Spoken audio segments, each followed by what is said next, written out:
कैसे हैं आप सब। आज मैं आप सबके सामने पार्ट 9 वीडियो लेकर आ चुका हूं जिसमें मैं आपको अटेंडेंस शीट बनाना बताऊंगा। देखिए यहाँ पे सबसे पहले मैंने सीरियल नंबर डाल लिया। इसके लिए आपको क्या करना है, 1 लिखना है और सिंपल सा यहाँ से इसको ड्रैग कर देना, जो कि मैंने पहले किया है। बाद में आपको यहाँ से इसको फिल सीरीज लगा देना जिससे कि ये सीरियल नंबर ऑटोमेटिक पड़ जाएगा। कुछ मैं रोल नंबर डाल दे रहा हूँ, जिससे मैंने 2110 डाल दिया। मान लीजिए मुझे इसी का सीक्वेंस रखना है, तो यहाँ से मैंने इसको ड्रैग कर दिया और यहाँ से इसको भी फिल सीरीज कर लेंगे। देखेंगे यहाँ पे सीरियल रोल नंबर भी हमारा इंसर्ट हो चुका है जो मैंने अलॉट किया था। क्लियर। अब सबसे खास चीज़ें बताने वाला हूँ आपको, बहुत ही ज़्यादा ज़रूरी है। देखिए यहाँ पे नेम सेक्शन लिखा हुआ है और यहाँ पे देखिए 1 लिख दिया, 2 3 यहाँ पे डेट डाल देंगे। इस तरीके से हम इसको कम कर लेंगे। लेकिन इसको कम करने का एक तरीका आसान सा बता देता हूँ। सबसे पहले आप अपने टेबल को सेलेक्ट कर लीजिए, जितना टेबल भी आपका है, या फिर Ctrl+A बटन दबाइए, पूरा सेलेक्ट हो जाए। सेलेक्ट होने के बाद में आपको क्या करना है, यहाँ पे आना है फॉर्मेट में। फॉर्मेट में आने के बाद में ये देखिए लिखा ऑटो कॉलम विद, क्लिक करेंगे यहाँ पे और देखिए अपने आप सब कुछ कॉलम सारा एडजस्ट ऑटोमेटिक हो चुका है, जबकि हमको एक एक करके करना नहीं पड़ा। मैं फिर से बता देना क्या चाह रहा हूँ, आप समझिए। जैसे कि आप एक एक कॉलम को ऐसे घटा के कम करते हैं इस तरीके से, तो इस तरीके से ना करके Ctrl+A बटन दबाइए, होम मेनू में जाइए और यहाँ पे फॉर्मेट में जाइए और इसको यहाँ पे ऑटो फिट पे क्लिक कर दीजिए, ऑटो फिट कॉलम पे। तो क्या होगा, ऑटोमेटिक फिट हो जाएगा। एक बार फिर से इसका शॉर्टकट बता देता हूँ कैसे करना है। Ctrl+A सेलेक्ट करेंगे, ऑल्ट बटन दबाएंगे, एच बटन दबाएंगे, ऑल्ट एच, ओ बटन दबाएंगे और आई बटन दबा देंगे। इससे क्या होगा, ऑटो एडजस्टमेंट हो जाएगा, ऑटो फिट कॉलम में सारे कॉलम जो है फिट हो जाएंगे। ठीक है, मैं उम्मीद करता हूँ आपको समझ में आ चुका होगा। और दूसरी चीज़ फ्रेंड्स, क्या करना है आपको, सबसे पहले यहाँ पे जो है आपको संडे मंडे डिक्लेयर कर देना है। चूँकि अटेंडेंस शीट आप बना रहे हैं तो संडे या कोई ना कोई दिन तो छुट्टी होता है। अगर कंपनी का भी बना रहे हैं अटेंडेंस शीट तो भी वहाँ भी कोई ना कोई दिन हॉलीडे ज़रूर होता है। तो मान लीजिए कि हम 1 तारीख को ही संडे मान लेते हैं। तो यहाँ पे सबसे पहले इस सेक्शन को आप सेलेक्ट करेंगे। सेलेक्ट करने के बाद यहाँ से मर्ज सेल कर देंगे। इससे क्या होगा, इस कॉलम जो है हमारा पूरा मर्ज हो गया आपस में। और इसको हम कलर रेड कर दे रहे हैं, थोड़ा सा ब्लैंक कर देंगे। यानी आप यहाँ पे इंडिकेशन में आप लिख भी सकते हैं SUNDAY, संडे मान ली लिखा आपने। लिखने के बाद में आप फिर से सेल पे क्लिक करेंगे और यहाँ से सेंटर पे क्लिक करेंगे और ये जो AB लिखा हुआ है यहाँ पे आएंगे और यहाँ से वर्टिकल कर देंगे। तो इससे क्या हो गया, संडे मंडे हाईलाइट हो जाएगा, थोड़ा सा दिखने में भी अच्छा लगता है। क्लियर। तो इस तरीके से भी आप कर सकते हैं। तो मैंने एक कर दिया है। इसी तरीके से मैंने लीजिए कि हमारा यहाँ पे आ रहा है Monday, Tuesday, Wednesday, Thursday, Friday, Saturday, Sunday. Sunday 8 तारीख को फिर से आ रहा है, तो यहाँ से फिर से इसको मर्ज करेंगे और कलर कर देंगे। इस तरीके से 15 तारीख को संडे आएगा। तो जहाँ जहाँ भी संडे आए तो पहले संडे को डिक्लेयर कर लीजिए आप लोग। Monday, Tuesday, Wednesday, Thursday, Friday, Saturday और संडे। यहाँ पे संडे आ रहा है तो संडे यहाँ भी मर्ज कर दिया, कलर कर दिया। अब यहाँ पे देख लेंगे इसी तरीके से Monday, Tuesday, Wednesday, Thursday, Friday, Saturday, Sunday. यहाँ पे संडे, इस तरीके से 5 संडे जो है इस महीने में हमारे आ चुके हैं। मैंने डेट पहले से ऊपर डाल रखा था, ऑटो फिट करना भी बता दिया आपको। अब आपको फिल कैसे करना है, सबसे पहले ये चीज़ देखना है, उसके बाद में हेडिंग को देखना है आपको। दोस्तों क्या करना है, सबसे पहले यहाँ पे देखिए 30 तारीख तक मैंने बना लिया, सारे संडे क्लियर कर दिए। अब आपको यहाँ पे अगली हेडिंग डालनी रहेगी, टोटल प्रेजेंट, टोटल एब्सेंट, और उसके बाद में टोटल लीव और टोटल हॉलीडे, उसके बाद में यहाँ पे ऑफ। तो मैंने इस वाले पूरे लाइन को ना क्या करता हूँ, सेलेक्ट कर ले रहा हूँ। सेलेक्ट करने के बाद में आपको यहाँ से क्या करना है, थोड़ा सा डिफरेंट कलर कर देना, जिससे कि थोड़ा सा ये हाईलाइट रहे। बोल्ड कर देना, सबको सेंटर में कर देना, मिड में कर देना, जिससे कि थोड़ा सा दिखने में अच्छा लगेगा। मैंने पहले से टेबल का कलर कुछ और कर रखा है, आप अपने हिसाब से कलर को कर सकते हैं। ठीक है। अब देखिए यहाँ पे क्या करना है आपको, प्रेजेंट एब्सेंट फिल करना है। तो मैंने यहाँ पे फटाफट चल के फिल कर लेते हैं, तो आप जल्दी जल्दी फिल कर लेंगे। इस तरीके से मैंने जो है फिल कर लिया। सिलेक्शन कर लेंगे और फिल करेंगे तो क्या होगा, आपको चेंज नहीं करना पड़ेगा। इस तरीके से देखिए, सॉरी यहाँ पे एक ही में सारा हो गया है फिल। तो यही सबसे अच्छा तरीका है कि आप P बटन दबाइए और इस तरीके से एंटर करते जाइए, तो क्या होगा, फिल होता चला जाएगा। कहीं कहीं पे A फिल कर दीजिएगा। और ज़्यादातर आपको क्या करना है, H भी फिल कर सकते हैं आप। L का मतलब लीव होता है, P का मतलब प्रेजेंट होता है। तो ज़्यादातर P भरना है, कहीं कहीं L भरना है, कहीं कहीं H भरना है, कहीं कहीं A भरना है। लेकिन आप कोशिश करिए कि ज़्यादातर P ही भरें। ठीक है। P का मतलब प्रेजेंट, तो प्रेजेंट ज़्यादा रहता है, एब्सेंट वगैरह कम ही लोग होते हैं। तो एक ही भरने में थोड़ा सा टाइम आपको जाएगा, उसके बाद तो आपका सब काम आसान हो जाएगा। लीव हो गया और यहाँ पे प्रेजेंट। एक सेक्शन हम और भर लेते हैं फटाफट। इस तरीके से हमने इसको फिल कर लिया। अब इसको पूरे को सिलेक्शन को कर लेते हैं कॉपी करने के बाद में अब इसको पेस्ट कर देंगे, यहाँ भी पेस्ट कर देंगे, यहाँ भी पेस्ट कर। अभी तो लगभग सारी चीज़ें सेम ही हो चुकी होंगी, आपने देख रहा, आपको जैसे दिख रहा है कि सब कुछ सेम दिख रहा है। तो यहाँ पे हमने 30 तारीख में भी प्रेजेंट भर दिया। आप क्या करना है, बीच बीच में कहीं कहीं थोड़ा बहुत चेंजेस कर देना। जैसे यहाँ पे एच कर दिया हमने, यहाँ पे ए कर दिया, यहाँ पे ए कर दिया, यहाँ पे ए कर दिया, यहाँ पे ए कर, अल्टरनेटिव थोड़ा सा चेंज कर देंगे, जिससे क्या होगा कि थोड़ा सा चेंजेस हो जाएगा, मतलब सेम ना दिखे, कहने का मतलब है। एच मतलब हाफ डे होता है, तो एच भी ज़रूर लिखेंगे, कहीं कहीं एच लिख देंगे, एच का मतलब हाफ डे। तो थोड़ा बहुत मैंने बदलाव कर दिया है इस तरीके से। तो आपको अटेंडेंस शीट इस तरीके से फिल कर लेना है, मैंने आसानी से भर दिया है। बाकी आप अपने हिसाब से जो जैसा अटेंडेंस जिसका आ रहा है, अगर एब्सेंट है तो एब्सेंट लगाइए, ए लगा दीजिए, या प्रेजेंट है तो पी लगा दीजिए, अगर लीव लिए हुए हैं वो तो एल लगा दीजिए। अब इसको कैसे निकालना है, इसको कैलकुलेट कैसे करेंगे, ये चीज़ हम सीखने वाले हैं इस वीडियो में।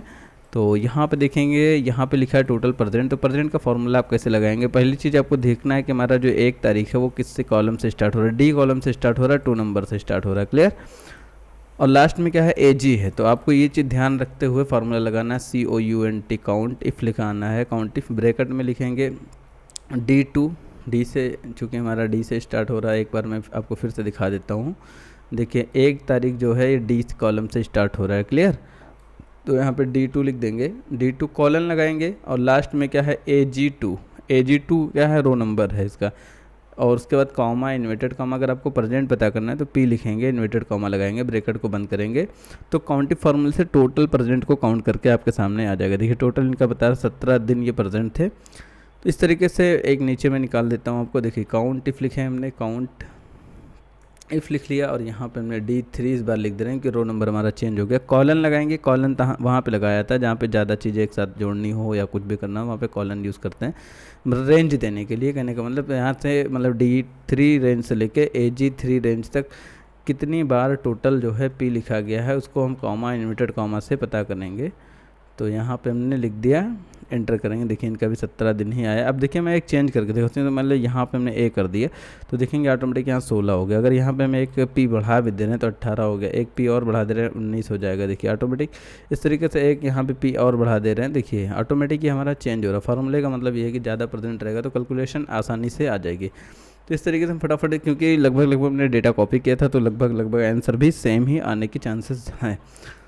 काउंट इफ़ लिखेंगे, फिर से ब्रैकेट लगाएंगे, और यहाँ पे आपकी बार D4 लिखेंगे, कॉलन लगाएंगे, AG4 लिखेंगे।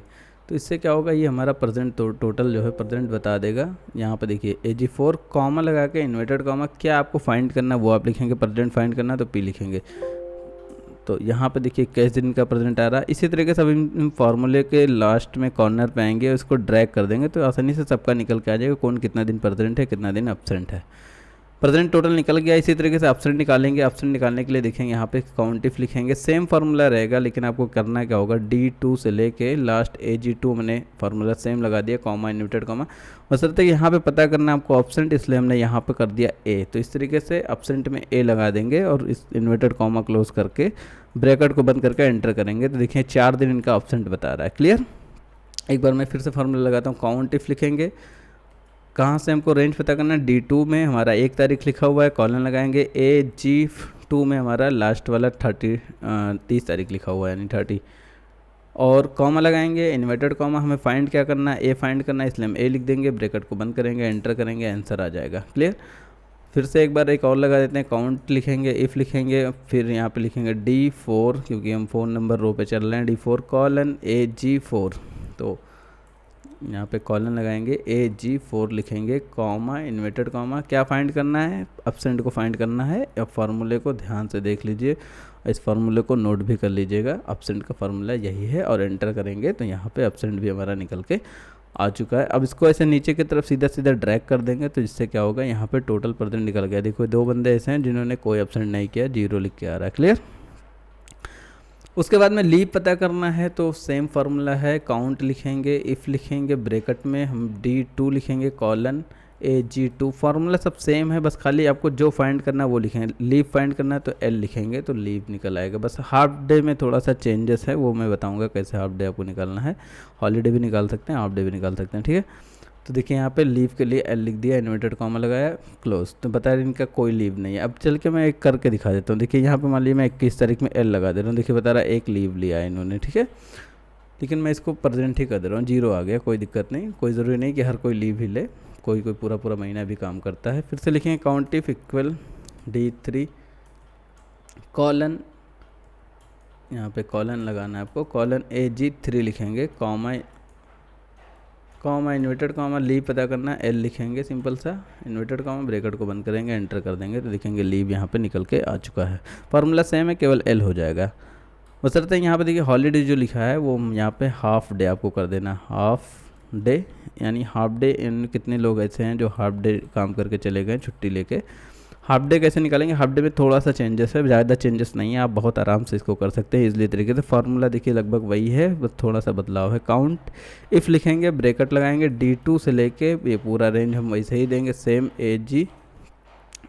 D2 से लेके AG2 comma inverted comma H inverted comma bracket बंद करेंगे।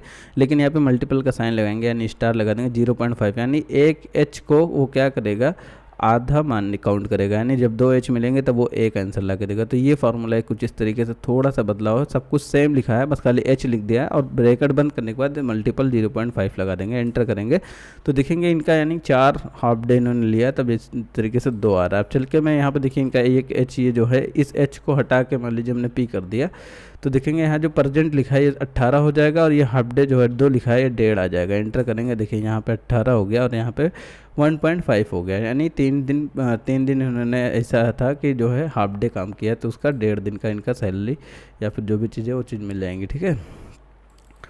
इस तरीके से एक बार फिर से निकालते हैं, काउंट लिखते हैं, इफ़ लिखते हैं, ब्रैकेट लगाते हैं, D3 लिखते हैं, कॉलन लगाते हैं, AG3 लिखते हैं, फिर कॉमा इन्वर्टेड कॉमा, फाइंड क्या करना है हाफ डे तो H लिखेंगे, इन्वर्टेड कॉमा फिर ब्रैकेट को बंद करेंगे, मल्टीपल का साइन लगाएंगे, 0.5 लिख देंगे। इतना फार्मूला लिखने के बाद में आपको सिंपल सा एंटर करना है जिससे कि आपका हाफ डे निकल के आ जाएगा। इनका कोई हाफ डे नहीं है, 0 बता रहा है। अगर मान लीजिए A को हम H कर दे रहे हैं, यहाँ पे हाफ डे कर दे रहे हैं 30 तारीख में, देखिए इनका 0.5 यानी आधे दिन का इन्होंने हाफ डे ले रखा है। अगर एक H हम और बढ़ा दे रहे हैं यहाँ पे भी तो देखिए यहाँ पे 1 हो गया, यानी 2 H मिलेगा तब 1 बनेगा, इसी का मतलब इसीलिए हम स्टार लगा के 0.5 लगाते हैं, आधे दिन ही काउंट करेगा। सिंपल सा इसको ड्रैग कर लेंगे और यहाँ पे हाफ डे पूरा निकल के आपके सामने आ चुकेगा। अब दोस्तों यहाँ पे हमें ऑफ निकालना है। ऑफ का मतलब जैसे कि संडे ऑफ रहता है या कोई भी चीज़ ऐसा है, कोई फेस्टिवल है तो उस दिन सेंटर बंद रहता है, जो कि उसकी सैलरी वगैरह लोग को नहीं करती, ऑफ रहता है। तो ऑफ कैसे निकालते हैं ये ध्यान देना है, ठीक है। इक्वल लगाएंगे ऑफ के लिए और यहाँ पे जो है हम यहाँ पे लिखेंगे काउंट, इफ़ लिखेंगे, ब्रैकेट लगा देंगे और उसके बाद में हम फार्मूला सिंपल से लगाते हैं वही, D2 कॉलन AG2 फिर कॉमा लगाएंगे। अब यहाँ पे देखिए हमें कुछ भी यानी खाली जगह को फाइंड करना है कि किस दिन ऑफ था, तो यहाँ पे कुछ नहीं लिखेंगे, खाली 2 बार डबल कोट में इन्वर्टेड कॉमा लगा देंगे, एंटर करेंगे तो देखिए 4 हाफ डे आ रहा है। जबकि देखिए यहाँ पे मैं आपको दिखाता हूँ, यहाँ पे देखेंगे आप तो एक संडे यहाँ पे 1 2 3 4 5 आ रहा है, लेकिन काउंट कितना कर रहा है, इसने 4 ही काउंट किया। अगर इसको हम ड्रैग कर ले रहे हैं तो सबका लगभग 4 ही आएगा। देखिए यहाँ पे 5 नीचे आ रहा है, ऊपर 4 आ रहा है, ऐसा क्यों हो रहा है। अब देखिए यहाँ पे मैं आपको बताने वाला हूँ, यहाँ पे जो 4 क्यों काउंट किया था, ये जो संडे लिखा हुआ है इसमें टेक्स्ट जब कोई इंसर्ट रहता है तो ये काउंट नहीं कर पाता, इसलिए हम टेक्स्ट को डिलीट कर दे रहे हैं। जैसे हमने डिलीट किया, अब चल के आंसर देखते हैं यहाँ पे देखिए 5 हो गया, ऑटोमेटिक सबका 5 आ चुका है। तो इस तरीके से हमने जो है अटेंडेंस शीट पूरे तरीके से बना लिया है। नेक्स्ट वीडियो में मैं आपको बताने वाला हूँ अटेंडेंस शीट के साथ में सैलरी शीट कैसे बनाते हैं। तो आप अगर अभी तक चैनल को सब्सक्राइब नहीं किए हैं तो सब्सक्राइब कर लें। अगली वीडियो में हम अटेंडेंस शीट के साथ साथ सैलरी शीट भी ऐड करना बताएंगे कि इसके अकॉर्डिंग इनको कितना पैसा देना है। थैंक यू, फिर मिलेंगे नेक्स्ट वीडियो में।